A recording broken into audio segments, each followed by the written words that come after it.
Well, greetings to all of you. This is Mike Consol with IREI, and I'm honored to have with me General Wesley Clark. He is the retired NATO Supreme Allied Commander. You've worked in many theaters of conflict, General. You just gave a speech here at the VIP conference, a very sobering speech at the conference, about what the stepping up that really needs to be done by our country. You indicated some of the acoustics of what you had to say. I want to start with recruiting. It sounded to me like what you're saying, among many things, is we need a bigger force. And we're not hitting our recruiting goals, or we've been struggling to hit our recruiting goals. What are the variables? I mean, this kind of applies to even real estate companies to some degree. What are the variables that are involved in the military branches of the military being able to effectively recruit versus falling short on the recruiting goals? Yeah, well, you know, we went to a volunteer force over 50 years ago, and we had to learn how to recruit, so we had to learn how to sell ourselves. And so we had to first upgrade the way we lived, and so we went to better barracks and better food in the mess halls and got rid of things like KP, where the soldiers were peeling potatoes and doing dishes. And for a while it worked, and we really got some great soldiers in the 1980s. But in the 1990s, and especially now, when the economy's good, then people are looking for other things to do. You have to really reach out to them. There was a wave of recruitment after 9/11. There were a lot of people who wanted to sort of get their chance to get their licks in, and they more or less did that. But a strong economy and a lot of competition in the labor market, even when you raise the salaries and the benefits for soldiers and sailors and airmen and Marines, it's still a problem. For a while, we needed 70,000 in the Army. Now we got to cut to 50,000. But if you look at the American population, you've got kids that are overweight. You've got young people that have been on drugs, have psychiatric problems. They're not suitable. So maybe only a third of the American population is really suitable for going into the armed forces. Well, true or under false? The current standards. True or false? Military service is a calling. I think we should say that's false.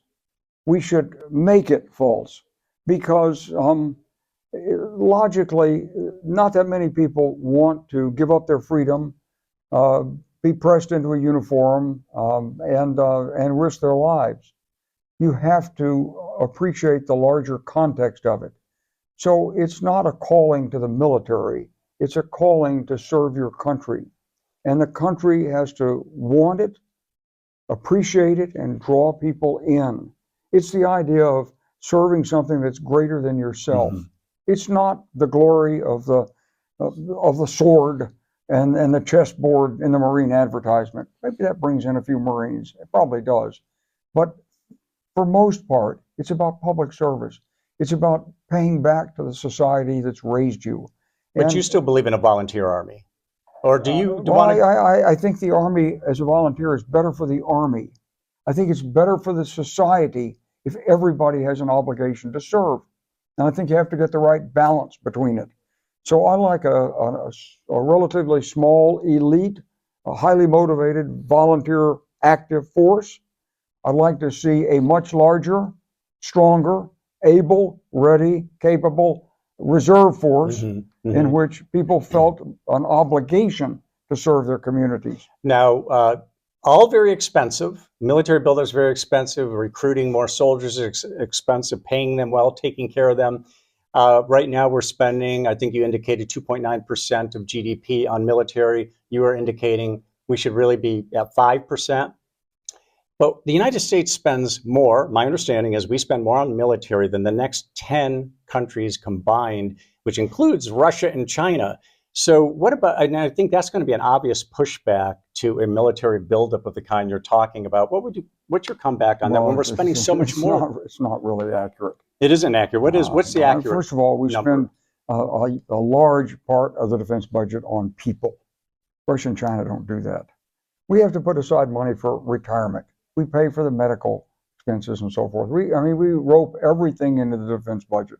Every single thing is accounted for in accrual accounting and so forth. So it's a huge personnel expense. In Russia, they're not doing that, and in China, they're not doing that. Secondly, We pull into the defense budget a lot of research and development that in China could be paid for separately. Actually, the Chinese defense budget in terms of purchasing power parity, probably the same as the United States, maybe larger. And that doesn't then include Iran and Russia and the rest. We're just talking China. China's producing maybe 30 combatant ships last year. Mm-hmm. We launched, I think, 2. Now, those ships are competent, capable ships. They've got all the hardware, all the technology that we do. But when you account for it on a dollar to yen exchange ratio, it makes it look like they're getting ships for a bargain. That's all. Let me ask you about ships, and let me ask you about tanks, because I'm thinking in terms of the invasion of Ukraine and the lessons that I think military people like you, everybody's learning, that more and more it seems like tanks and seafaring vessels are sitting ducks. We see now sea drones. Ukraine chased Russia away from its shores with these sea drones.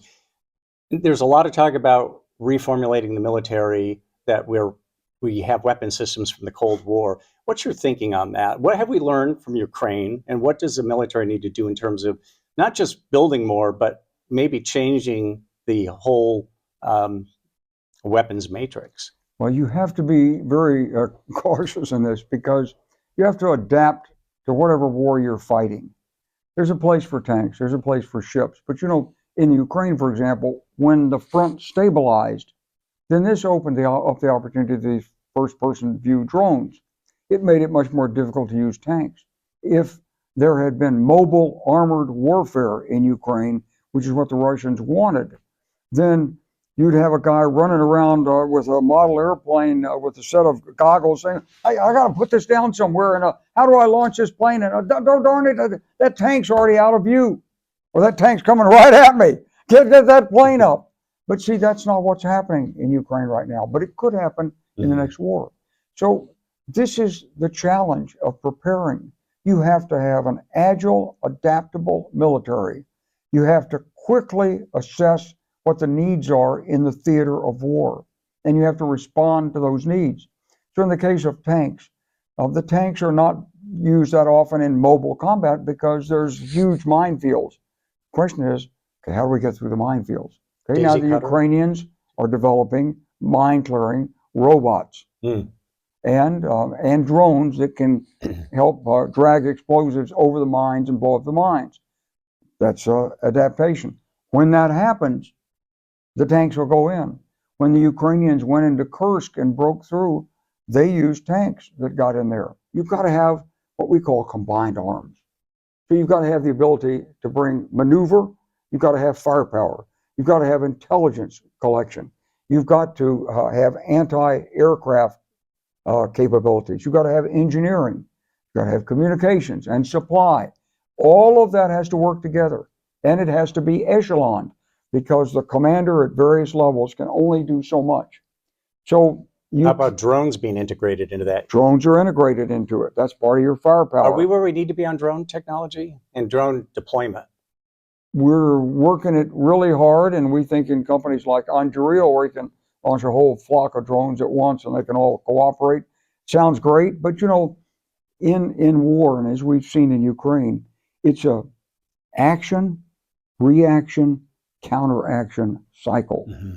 And so we introduce a new technology like the Gimler, the multiple launch rocket system with the HIMARS rocket. It's GPS guided. Man! So it's MERV technology from the HIMARS rocket. At first, that thing is working dynamite. Get the satellite image, you want it right there, boom, it's right there. Okay, it takes about 6 weeks or so. Have we got any of these things? Look at the parts on what was left. GPS. We have to jam the GPS. Well, where's the right place to jam the GPS? Do you jam it here? Do you jam it en route? Do you jam it from a satellite? And so that's the reaction.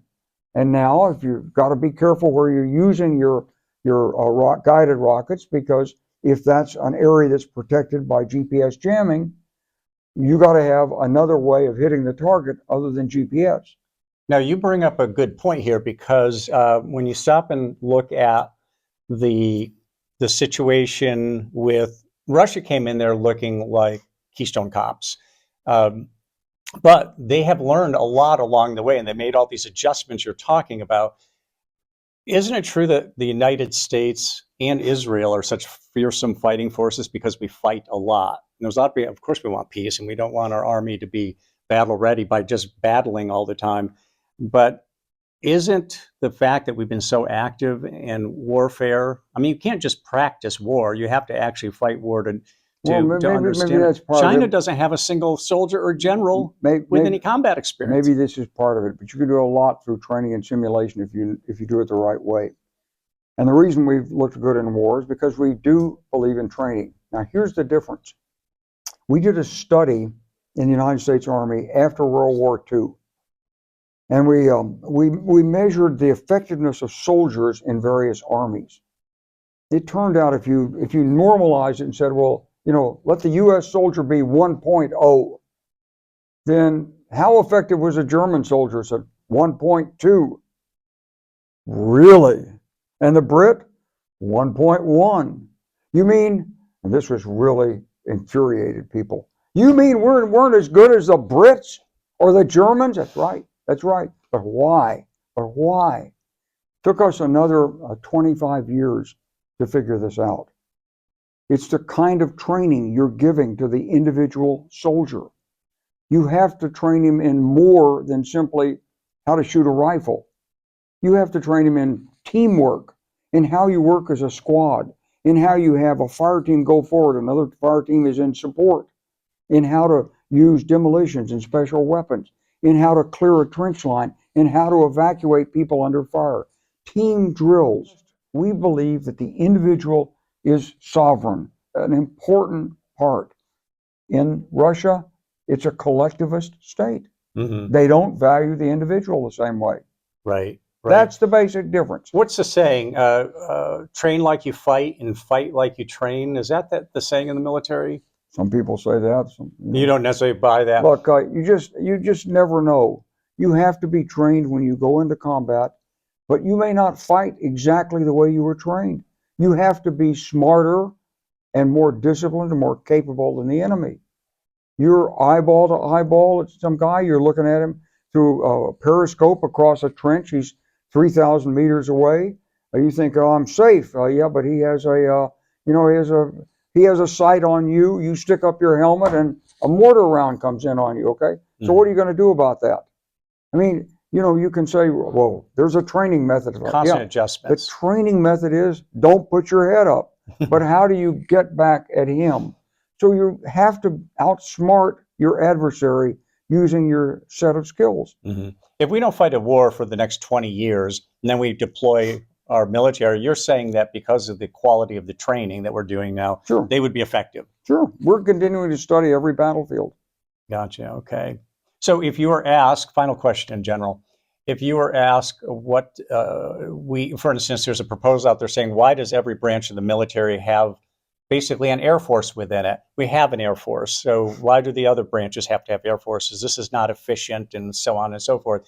If you were going to reformulate the military, if you were brought before Congress and asked for your opinion on this, what we should do, what would you say to the kind of changes that need to be made structurally to the military? Well, I would say that, first of all, what we discovered is that you have to get intelligence down to the bottom. So you can't centralize drones. You have to distribute the drones because the most important information that will save the life of the rifleman is what's around the corner of that building. A four-star general back in headquarters doesn't need that information, but he has it. Mm-hmm. So in too many cases, the intelligence system is upside down. That's the first thing to fix. And we're starting to be able to fix that with drone technology. So that's the first thing, is to distribute the intelligence and information collection system so that it serves the lower level warfighter as well as the top level warfighter. That's the first thing. Mm-hmm. Secondly, you've got to distribute your fire support assets. You can't have always centralized assets and say, well, this is more efficient because they need it. It doesn't work that way. If you've got to have the ability to mass fires, but you also have to have the ability to distribute fires. You've got to maintain a balance between people training, people having family life so they can endure the career and the rigors of the career, and then being deployed. Or you're going to have to deploy overseas. And so some people think it's cheaper to leave the equipment there and fly the troops back and forth, but then you've got people who've been 3 months, 4 months, 6 months away from their families. When they come home, never the same. This kid's misbehaved. This dog died. This is a problem. The wife's got a job now. And certain number of stresses and tensions and family issues that interfere. Mm-hmm. And so when you're dealing with the Army or the other services, you're dealing with married families. You have to remember that. These are not lifelong bachelors. You may have some people who are not married as privates, but you got some privates that are married. And so if you want a good force, you've got to take care of those families. That's a second major lesson. Mm-hmm. Gotcha. So General Wesley Clark, keynote speaker at day 2 of the 2025 VIP conference. General, thank you so much for your time. Really appreciate it. Thank you.